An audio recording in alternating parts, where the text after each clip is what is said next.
In today's video, I'm going to be discussing 4 things that I wish that I knew before I became a medical biller.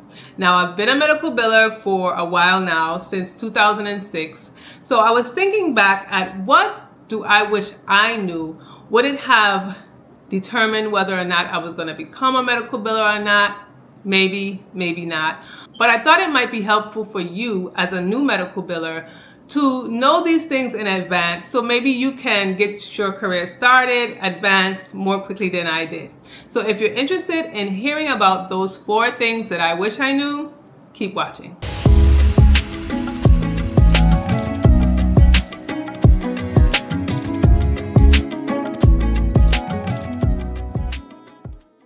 So the first thing I wish I knew was that different specialties affect the billing rules and guidelines. So if you watch the video that I did, I'll link it above, that was talking about experience versus education, then you would know in that video I spoke about how different specialties have different ways of doing billing.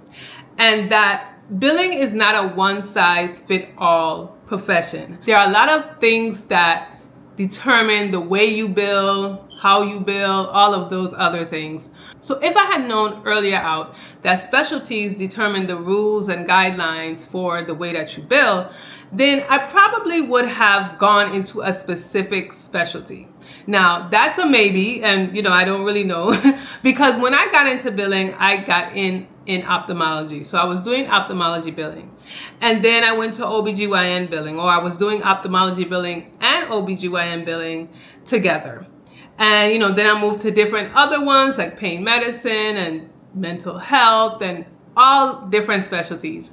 But maybe if I knew that the specialties had different ways of billing in the beginning, then I might not have probably even branched out. If I started off with ophthalmology and I really enjoyed it, I might have just kept going with ophthalmology.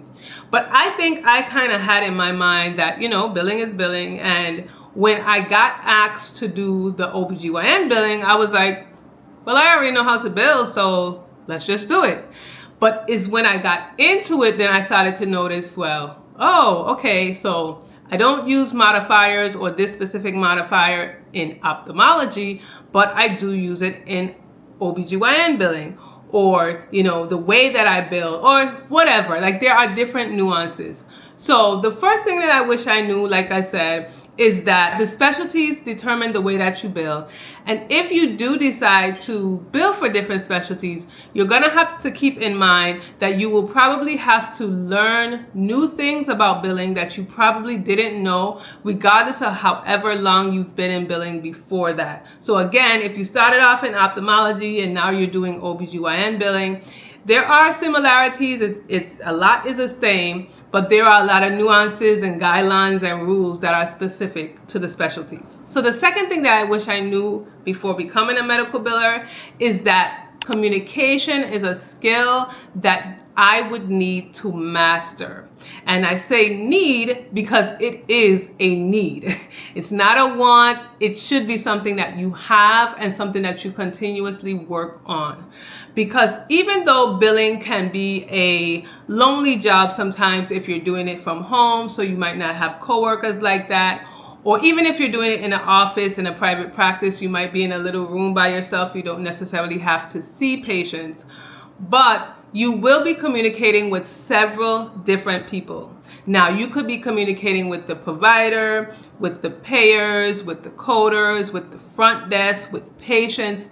There are so many people that you're gonna have to talk to communicate with, to make sure that you're getting your point across or the information that you need to get across. And if you are not good with the communicating, then that can hinder you doing your job. So for example, if you are trying to communicate with the front desk, again, whether or not you're in the office or not, you need to get information from the front desk.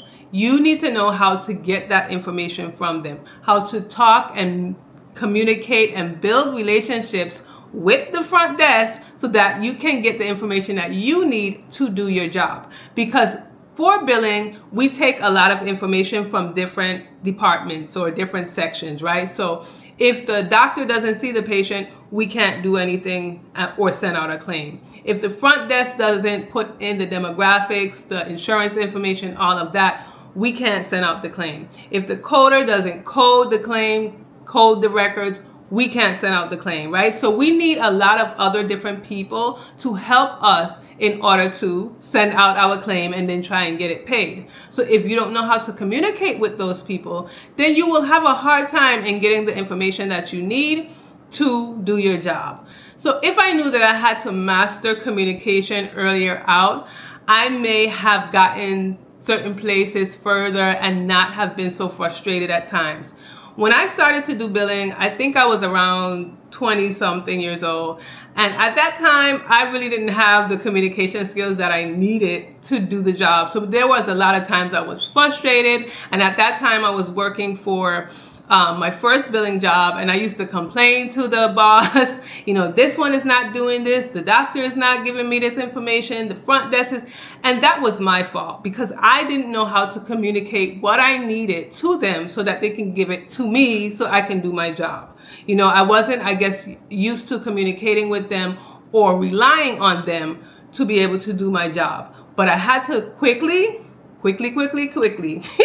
realize that if I didn't learn how to communicate with them in the correct manner, then I would be falling behind on my job. So communication is key to medical billing. So be sure to schedule your remote one-on-one sessions with me if you have any specific questions about medical billing. I have 45 minutes and 90-minute sessions. Now, I'm not teaching you medical billing on these sessions. It's more if you have any questions about the career of medical billing itself, you know, what schools you should take, any certifications, or even if you want to start a medical billing business. Now, spaces are limited, so if you are interested, you need to take advantage and schedule your spot today so you can get in and get your questions answered. I'll leave the link below on the screen and in the description box. And the third thing I wish I knew before becoming a medical biller is that learning never stops. And this doesn't matter whether you are a certified medical biller or you just have experience as a medical biller. So if you are certified as a medical biller, then you will be required to learn new things as you go because you need CEUs. And if you don't know what CEUs are, I will link the video that I did of that above. You will get what you need to know in that video. So if you have a certification, you need to get CEUs. CEUs are continuing education units, and you need to learn something new, or you know, take a class, or watch a webinar, or take a quiz. Whatever it is, you need to make sure that you get your CEUs. So you're learning in that way. Now, even if you're not certified, you will need to continue to learn, because if you're in a specific specialty, things change all the time. You're going to have to keep up on your education and your resources, new guidelines, new rules. So either way, you're going to need to make sure that you continuously learn so that you can stay on top, know what you need to know about the specialty that you're billing for. And the last thing that I wish I knew before becoming a medical biller is that medical billing looks different for each practice. So depending on the practice that you work for, you may have, or most likely will have, different processes and systems in place from the next medical biller and different duties. Now, not necessarily different duties as far as the process of medical billing, like sending out the claim, posting payments, you know, AR follow-up, patient statements, all of that stuff. Not necessarily that, but you may do more things or less things than another medical biller that you know. So for example, I have always been an end-to-end medical biller, meaning I've done all the parts of medical billing. But when I started to branch out and talk to other medical billers, network, I realized that some medical billers don't do payment posting. Some medical billers don't call the insurance companies. Some medical billers don't send out claims.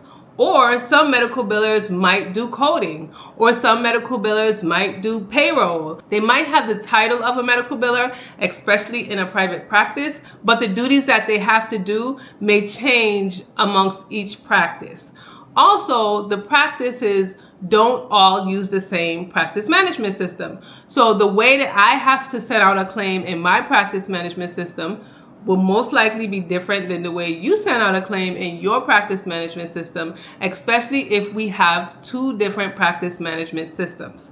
Then we might have different processes and systems to do that, even if we use the same system. So there are so many things that can be different when it comes to doing medical billing in different private practices. So you just need to keep an open mind and remember that you may do one thing one way and you're accustomed to it and you figure that's the right way to do it. But then you go somewhere else and you have to do it a whole nother way and figure out a whole way to do it. Now, I always recommend that you do take a class so that you can have that basic foundation, so you can know what you're supposed to be doing. You might not do it the same way all the time, but you have all the steps and the guide to do it the right way. Whether you go here to this practice or there to another one, you know that you're doing the steps correctly. You might not be doing them the same, but you're doing them correctly. But I think if you have a foundation to work off of, you will be very successful. So if you like this video, then you'll love this video. And I'll see you again in my next one.